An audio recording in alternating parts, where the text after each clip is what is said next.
Hey guys, welcome to the Let's Talk Fishing video podcast, YouTube edition. I don't expect as many people to be here, but just because I'm broadcasting live on YouTube instead of Facebook, it was unavoidable. I had to do this. Sorry. But anyways, the show must go on. The show must go on, and I love podcasting. So here we are, and I have one of my favorite guests on tonight, a guy by the name of Tommy Adams. I know I had Tommy on like 3 weeks ago, but guys, Tommy took me on an unforgettable trip, just an unforgettable trip. How are you doing tonight, Tommy? I'm doing great tonight. Thank you for having me, Jay. Oh, you're very welcome, man. Guys, I need to show this. I got to show this picture.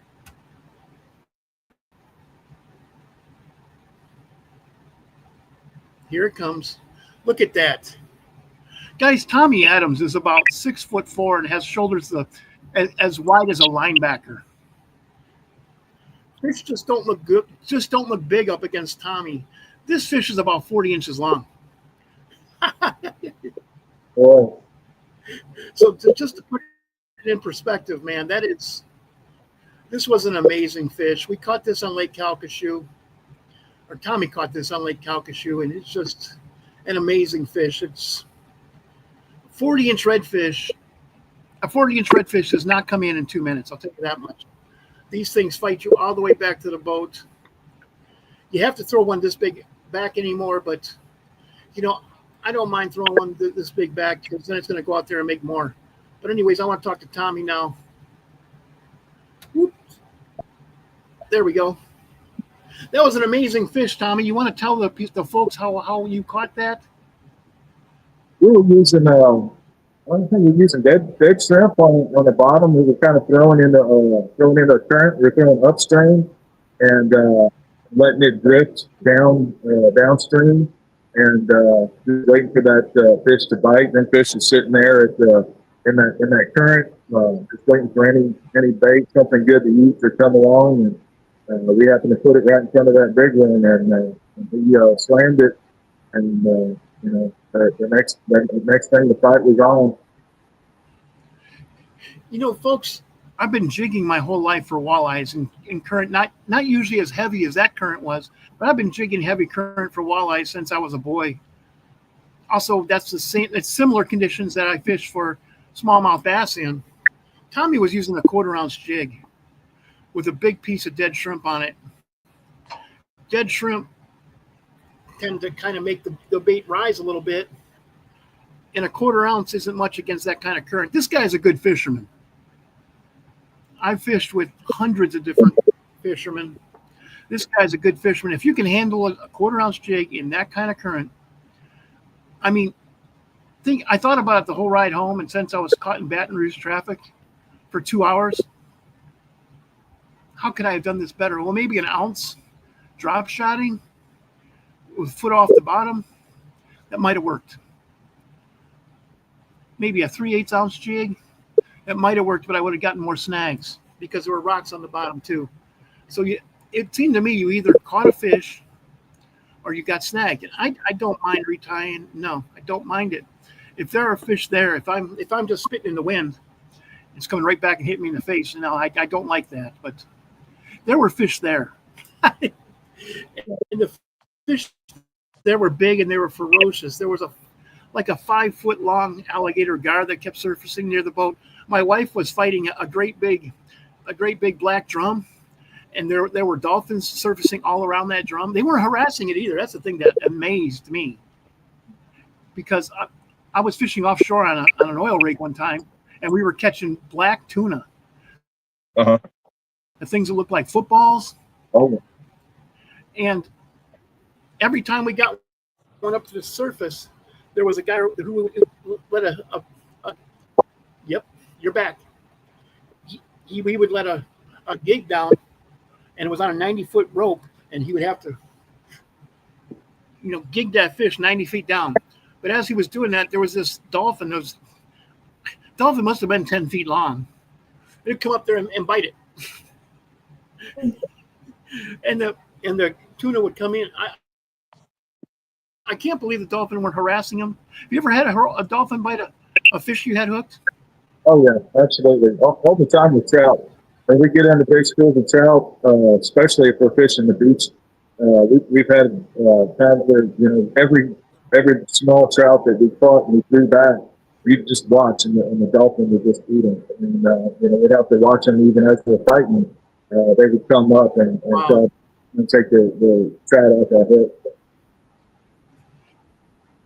And most of the time, it's sharks that we have to deal with. Wow. And That's but then dolphin will do it too. yes. Most of the time it's sharks. I've even had sharks take trout off my hook 3 feet away from me when I was surf fishing. Oh yeah. That's exciting. The guys were freaking out, and I'm like, well, yeah, just go ahead and run back to the beach, see what happens. Like, what do we do? We just stand here and stand your ground, man. They're not sharks don't eat people. The reason people get attacked is because it's mistaken identity. You're sitting there in Louisiana waters, it's all murky, and you're holding a fish that's struggling. You don't ever do that. Don't ever do that. Particularly not when you're surf fishing, because you're right there in the shark's territory. Like you said, the beach. Yeah. But guys, this was a fantastic day of fishing, man. I think we hooked into 6 big reds in like 1 hour. And that was on top of the smaller reds, on top of the black drum that we caught there. And this was like in 1 hour. And I fished with Tommy 2 other times. The bite was actually kind of slower than it was the first 2 times I fished with him. Because the first 2 times I know the second time I went with him, I bet we caught 10 trout over 18 inches. That's an incredible day, guys. That's an 18-inch trout is the beginning of, that's a damn big trout. you know, that's no longer a schoolie. That's no baby. That's the kind. I was having the best year ever this year, and I caught 4 of them over 20. So that just puts that kind of in perspective, is the size of trout. I know that guys from Texas like to tell you that every other trout they catch is over 30 inches long. But there's marketing, and then there's the truth. You always want to make it look better than it is, But I have to tell you though, man, every time I fish with Tommy, I have never been disappointed. We always catch fish. And like I was talking before the show with Tommy, I bet you we hit 14 spots and we caught fish on 12 of them. Yeah, it's just an incredible fishery that we have over there. There's fish everywhere. Of course, I'm going to hit my good spots. We're not just going getting blind spots. In order to target fish. So, I fished that lake for 15 years now. So, every spot that I've hit at one point or another, it was a honey hole. So, I think even produce just a couple of fish each time you go back to it. It's got conditions and different characteristics to it that are going to bring fish back into it. And see, guys, that's why you want to take a guide out when you're fishing a lake like Lake Calcaseiu. It's so freaking huge. And I've been fishing enough years to know, and I've fished in enough different waters to know that only 5% of the water really holds any concentrations of fish. So if you have a guide who's out there every single day, boy, that just puts the odds in your favor. Absolutely. Yeah, don't buy a boat that's higher than that. You're coming out cheaper every day. And also, a guy like Tommy knows where the dangerous water is, because you could be going along and you could be fine at 10 foot, 10 foot, 10 foot. 1 foot. Yeah. No warning. And if you're going 60 miles an hour, there's consequences for that. Yeah. Serious damage and lots of noise. That scares me. Actually, I was in the Great Lakes one time, and it said 12 foot deep. Next thing you know, and there were 5 foot waves, and we went up a wave, we went down into a trough, and my motor hit really hard, and I broke my shaft. Oh, Uh, I've been in that area a dozen times. I've been on that route a dozen times, but just when you're way up here, then you go way down here. The Great Lakes really has some mean waves, and they can come at you from 3 different. It feels like you're in a washing machine.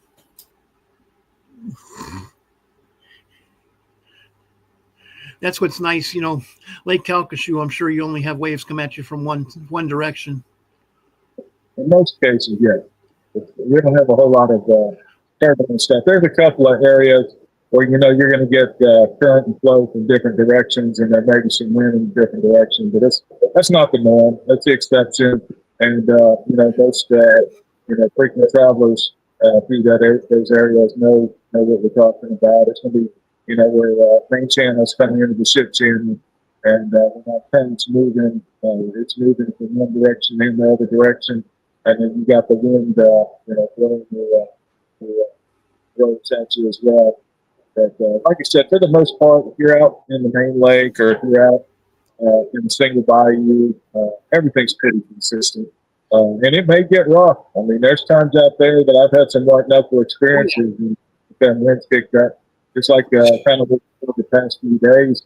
Fortunately, I've been fishing a lot of protected waters, but you can't fish open waters right now. You got 20, 30 mile an hour winds out there, and you got 3 and 4 foot swells on the main lake. Most of the wind's been out of the south, so there's no fishing on the north end of the lake. You're going to be in big trouble. Yeah, guys, be more than anything, man. Be careful when you're out there, because the marsh is no joke. It's just I've only seen like 3 or 4 footers on Lake Calcaseiu. I'm sure it gets much worse than that. Much worse than that. And I love the fish. I love the fish. I love the fish, but nothing is worth dying over. So be careful. And remember, Tommy has a 24-foot long boat. 24-foot long boat can absorb a lot of waves.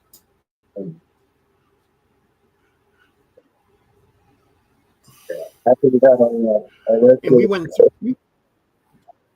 Living the redfish a couple of days ago, and the guys wanted to try and go for some trout. That area, it doesn't have any inlets. The amount of fresh water that we've kind of been facing lately, we're kind of stuck at trout. So it's a good community area, but we pulled in there and that wind was kicking in the wrong direction. I thought, really not doing it. That's kind of tough.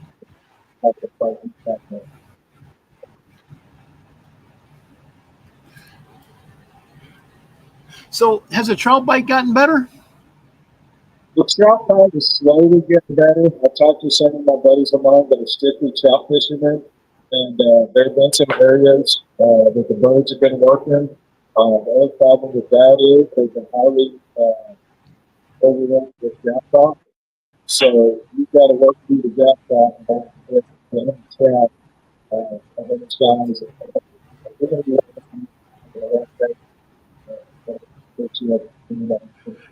Hey, Tommy, do you think you can come a little bit closer to the phone so we can hear you? Sure. Yeah, no problem. So you were talking about trout? Yeah, there's some areas where the birds have been lots of bait, but they've been covered up with gaff top. So you got to fight through a lot of gaff top in order to get any moderate amount of trout in the box. And that's been some limited areas. Like I said, with the winds, there's only a limited area to fish, mainly in the south ends, because that's the direction of the winds we've been facing lately. So they've been spotty, but been tough.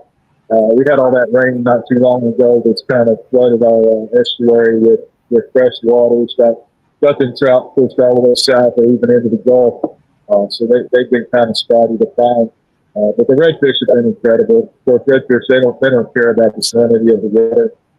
Many people know there's freshwater lakes that hold redfish. So they don't care as long as there's bait. They're going to be there and they're going to be hungry. And the redfish have been pretty much on fire. That's all I've been targeting lately for about the past 2 weeks, and we've been living it out on redfish every day. I think the latest that it took us to limit out was about 9 o'clock. But I've just got some spots they've been just stacked up thick. Catching them on live shrimp under Four Horsemen popping corks.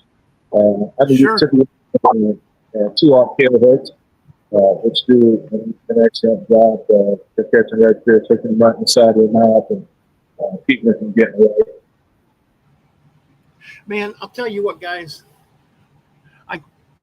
I brought home a 26.5-inch redfish fishing with Tommy, and that would make any redfish tournament fisherman green with envy. That would have been a money fish at just about any redfish tournament. Absolutely. And if you've never eaten a redfish, man, put that on your bucket list, because we threw that on the grill and put some. First of all, we soaked it in butter, melted butter, with some spices, and then we put spices on top of it. Put down the aluminum foil on the grill. Got that nice and hot. And then we put the rest of our melted butter on that, and put it right on. Oh, and we sat there and squeezed lemons on it the whole time it was cooking. Doesn't get much better than that. Oh, yeah. That's delicious.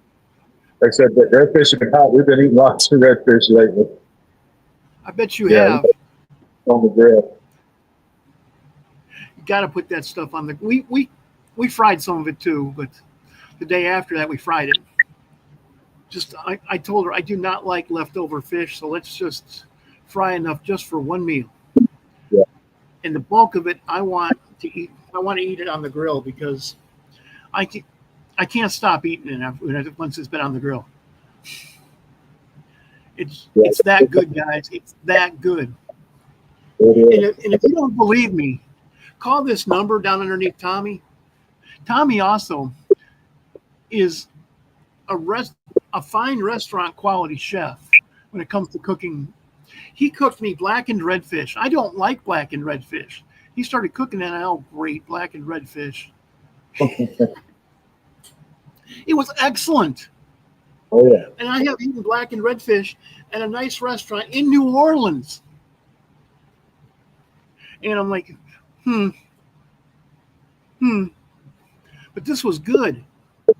So full service guide service, man. Tommy Adams, full service guide service. You can stay at his lodge. He has lodging for, I don't know, 60 people. We can take up to 16. I've actually got 2 lodges that are joined. One side's a 4-bedroom, 2-bath house. The other one's a 2-bedroom, 1-bath house. And for small parties, we keep them separated on each side. For large parties, we open up the whole house. Corporate trips, family events, bachelor parties. We've got the place to take care of them. It's got, full living area, big screen TVs, full kitchen. Like I said, we do meal packages. I've got an extensive menu that we can prepare for our customers. Large deck out on the back in a very secluded area that all you do is the chirping of the frogs and the crickets. And the rabbits. Right? Yeah, rabbits everywhere now. I know my wife and I sat out on the back of on his back porch and just watched the rabbits play. It was really kind of cool, After driving from Baton Rouge all the way out to Sulphur, we just got to sit there and have a couple beers and watch the rabbits play. Now that I'm in my late 50s, that is my idea of partying. Right. But also, what was more important is being able to wake up the next morning and go fishing with Tommy, because he's going to be there at 5 o'clock. I'm used to waking up at 5 o'clock. And man, we zoomed across the lake, pre-dawn hours. Man, this guy knows the lake, and we got there just as the sun was coming up, and we started fishing. And then other boats started showing up, and we're like, "Hey, we're already here." Yeah, if you're not first, you're last. Yep. If you're not first, you're last, Ricky Bobby. That's right. I love that. I love that reference, man. One of my favorite movies. Oh yeah. Won't you be putting that evil on me, Ricky Bobby? God, I love that, man. That is so much fun. That is so much fun. Guys, you're going to go fishing with Tommy, and you're going to be running and gunning all over the place. You're going to be catching fish every place you stop. What do you look for when you're going around and you're looking for a spot to catch redfish? What are the Oh elements that have to come together? yeah. If I'm looking for a spot that I've not caught redfish before, I'm looking for flowing water. I'm looking for the current to be moving, either incoming tide or outgoing tide. Doesn't really matter much. But you also need to look for bait. You need to have shad, mullet, shrimp, some kind of bait flowing in there because that's what the redfish do. They ambush their bait, and they do it in flowing water. They like to sit there and just wait for that bait to be pushed through by that flowing water. There's lots of different gates and small channels and bayous, cuts and rocks. If you ever get some rocks that got a break in it that's got flowing water coming through it, you need to sit on the side that the water is flowing to, and those redfish will sit there. I've had different places where, well, of course, y'all know in Louisiana, you're allowed to own private property that is water rights. And I found some areas where there's levees that on the one side of the levee is private property, but on the other side of the levee is public waters. And over the time and years, those levees are wear down and there breaks in those levees. And those fish that have been sitting back there that haven't been touched, that haven't been bothered, have been flowing out of that water. And I've had it, at times where it looks like salmon swimming upstream, that they're sitting there in those breaks in those levees, and you can just load up on the redfish. So those are a lot of the conditions that I look for. Oh yeah, there's a lot of places on the eastern side of the state where there'll be three pipes, and there's duck ponds, hundreds of acres of duck ponds over there that you can't go to. But outgoing tide, I mean, yeah, the redfish are right there. And what amazes me about redfish is they sit right there in the current. Now the trout don't sit in the current, do they? They'll be kind of on the outskirts of the current, won't they? They're going to be kind of backed out where the current starts to slow down. And if you've got like a bayou that flows out into a flat, those trout are actually going to sit on the flat, out of the main current, just feeding on the stuff that kind of filters out to the sides there. I've seen that many a time. You got a strong flowing current, and then where that current kind of comes out of the channel and starts to spread out, that's where you want to try and set up for the trap. I was fishing with one guy we were fishing out at Bayou Falgu Marina. We had to go across Lake Decad into Bayou Decad and over to another bayou. And we were catching huge trout out in the middle of this, in the middle of this bayou. It was 12 feet deep. We were only fishing 2 feet down. That just amazes me. That amazes me. That trout would be up in the water column like that. But then he says, "Hey, if you want to catch some redfish, throw it in there, and get it right up against that shore." So I threw there. I got within less than a foot from the shore, and I'm like, "Where's my bobber?" And the guide was like, "Your bobber's gone." Well, I mean, I had just thrown it out there, and I'm kind of reeling in my slack, and where is it? Yeah, it don't take long. That just and we were doing the same thing. I had on a quarter or a 3/8 ounce jig with a matrix shad and a big old piece of dead shrimp on there. And he said, "Put this piece of dead shrimp on to catch the redfish." First cast. You guys have been doing this for 20 years, know what you're talking about, man. He's probably like you. Yeah, that guy. I call him Larry. I catch him every other Tuesday. Right? You probably have a lot of those fish named too. Oh yeah, yeah. I've had one too. I had one spot. I know I caught the same redfish 4 different times. One time was twice in the same day. He had a spot on his tail that looked like double zeros. You couldn't miss it, and it was Yeah. it was an oversized redfish. So we ended up keep throwing him back, but he was hungry. He kept coming back and eating our baits. And like I said, we caught him 4 times in 1 week. Jeez. I had a smallmouth bass that had a broken back, so he kind of looked like this. Uh-huh. One of the lakes I guided, I called him Jake. And one of my friends said, there's this weird bass in Shabano Lake. It has this. I said, yeah, that's Jake. I catch him at least once a week. Yeah. You don't mess with Jake, man. That's my friend. That's fun. But 4 times in the same week and twice in the same day? Yep. Yep. I'm going to go out on a limb here. That's just stupid.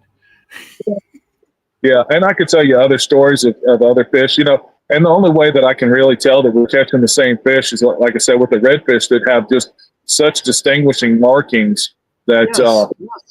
there's no way it was another fish. I agree with you there. I completely agree with you. There's no other way. That had to have been the same fish, and you probably caught it on the same bait too, didn't you? Yep, same bait, same shrimp or artificial or wherever the area was. It was the same bait, and it got him every time. Now, do you ever fish for redfish with artificial lures? Speaking of that, Oh yeah. We throw artificials. Sometimes we catch them collaterally when we're fishing for trout, but in the area where I'm fishing for redfish. A mojo shrimp or voodoo shrimp, something that resembles a shrimp under a popping cork does work very well. Some DSL. About this with the mojo shrimp, but That's it. That's with Pineapple Express, isn't it? yes, that's my favorite. I brought you. In fact, I told the owner I gave some of those to Tommy. Yeah. Well, I need some more. We were fishing them under the birds, catching some trout. After you gave them to me, and had some big old trophy gaff top come up and steal them from us. Oh, I'll tell. I'm going to be talking to the owner. He just had a procedure. He had here, guys. One of my really good friends just had to have melanoma taken off of his face. Wear the sunscreen. Yes. And particularly you guys from the north, I know I'm from the north too. I grew up not wearing sunscreen. I grew up not wearing shirts. Back in the 70s, none of the boys wore shirts. Wear the sunscreen. I've seen guys 35 years old die of melanoma. I'm 57 and I have skin like leather. But, got to deal with that. I'm never was that attractive, so I don't care. Now, SPF 70 every morning. I put it on. Good coat. Before I even leave it. Yeah. Before I went out on your boat, I put that. Actually, my wife put that on me. But guys, here's one of my favorite baits for redfish. Actually, trout too. This is a matrix shad. This is the color for when it's when the water's a little bit hazy. This is limbo slice. I actually like Holy Jolie a lot better than this, but Holy Joy looks a lot like the salt and pepper, kind of silver with black, translucent silver with black specks on it. But this is just a swim bait. And actually, you see that on the back of that? That shows you how to hook these kind of things. I had it backwards. And I actually had Chaz Champagne himself, the guy who owns this company, on my podcast. And I showed him, look what I use. And he's like, that's backwards. Oh. I'm supposed to know what I'm doing. I'm supposed to. I said, well, I've caught a lot of fish. He goes, I'm not telling you you're not going to catch fish on that. But if you put it on how it was designed, you will catch more fish because it'll have better action. So now that makes a whole lot of sense. Thank you for being nice.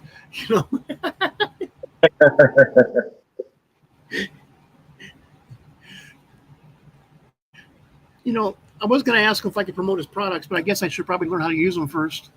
Right? Right? Right.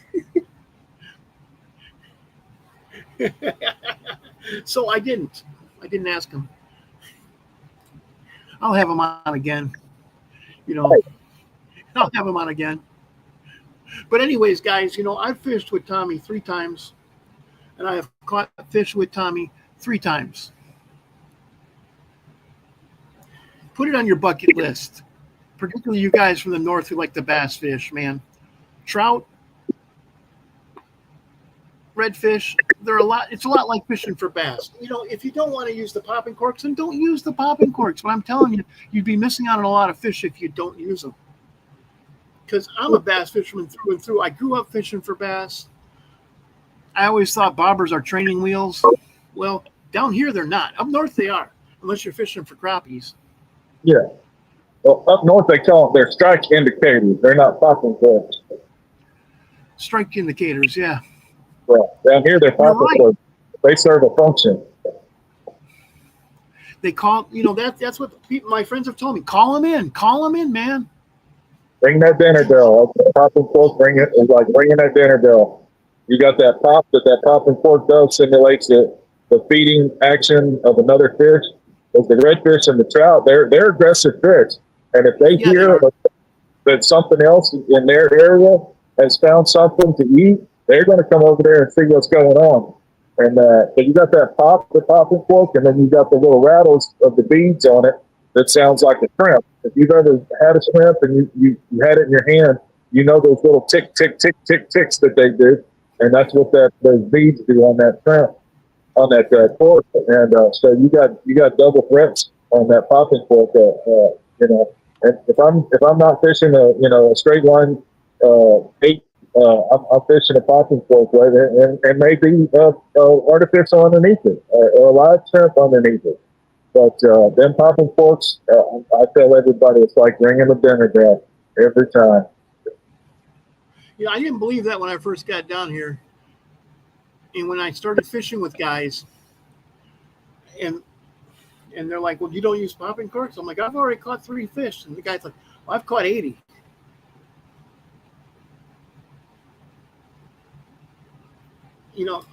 I fished enough to know you can't argue with success.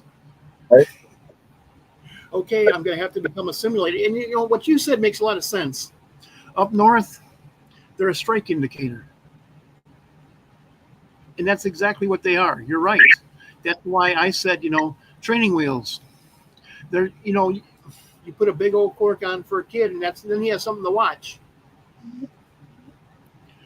And when it starts to go like this because it's too big for the fish to pull under. Also, these popping corks, man, they're negatively weighted. It doesn't take much to pull them under.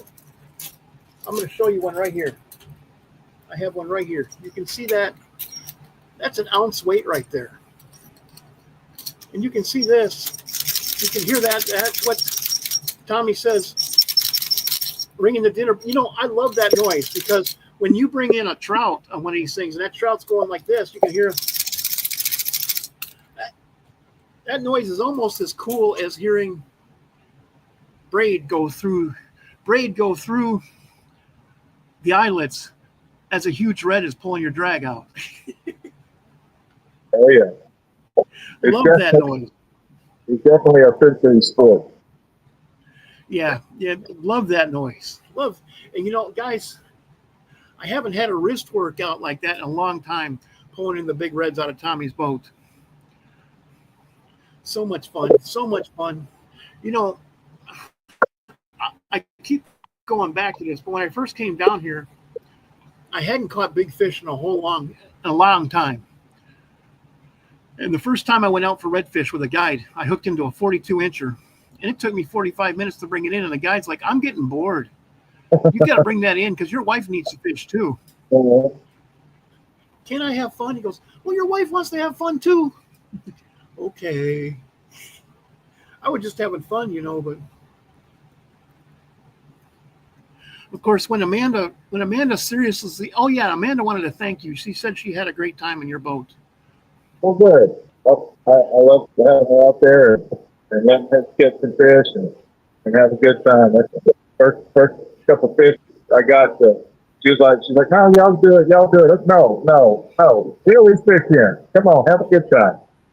She told me on the ride home that her arthritis is getting worse in her hands, and it really kind of hurts her to try to bring in a 20-pound fish like the kind Tommy catches. Yeah. So that's, she didn't want to insult you, but you know. Well, I appreciate that. I still hope she had fun. Yeah, but she just likes to sit there and take in. She loved watching the dolphins. Oh yeah. Yeah, those dolphins put on a show for her that day. Yeah, actually, I put that video online, and it has like 7,000 views. Oh wow.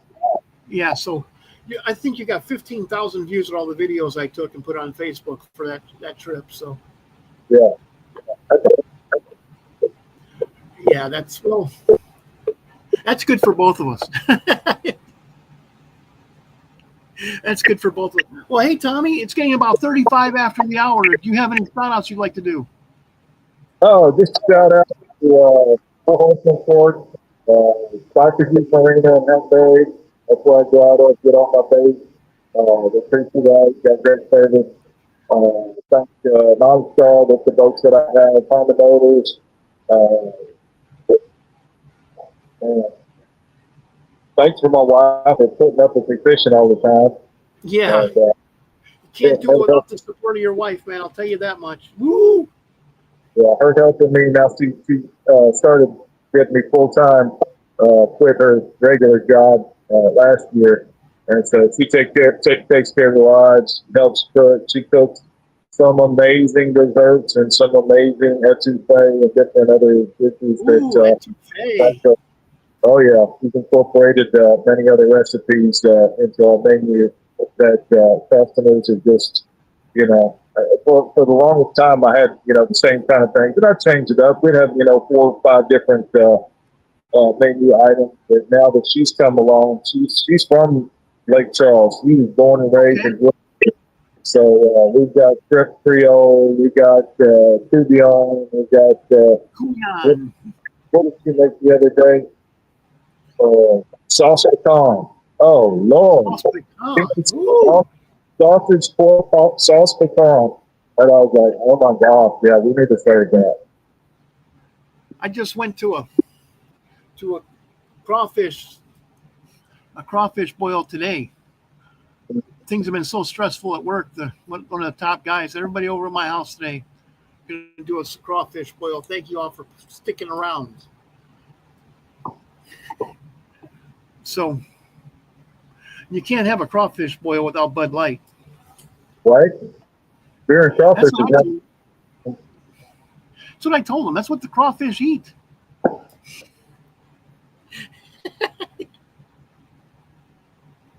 That's the first thing I learned down here. Right? Well, Tommy, man, I want to thank you again. Guys, Tommy Adams, highly recommended. He's not only a great fisherman, but he's also a great guy to be in his boat. He's going to have you laughing. He's going to be talking to you all day. He's going to be teaching you how to fish. I learned some things from him, and I've been fishing for 50 years. Of course, I learned from everybody I fish with. But, great guide. I fished with probably, 3 dozen guides over the course of my career. Highly recommended. Highly recommended. Thank you very much for taking me and my wife fishing again, Tommy. Thank you, Jay. Best of luck for the rest of your season, man. I'm going to send you a link. Feel free to put that on your pages. Okay, absolutely. Okay, and guys, it's Thursday night. Get out there and fish this weekend, man. It's going to be 110 degrees soon enough. Time to get out there now. Time to get out there now. Like Tommy says, the trout are coming in. Man, I can't wait. I cannot wait to get back out there. Thanks again. I'm going to end the podcast with that. Have a good weekend, guys. Thank you very much, Tommy.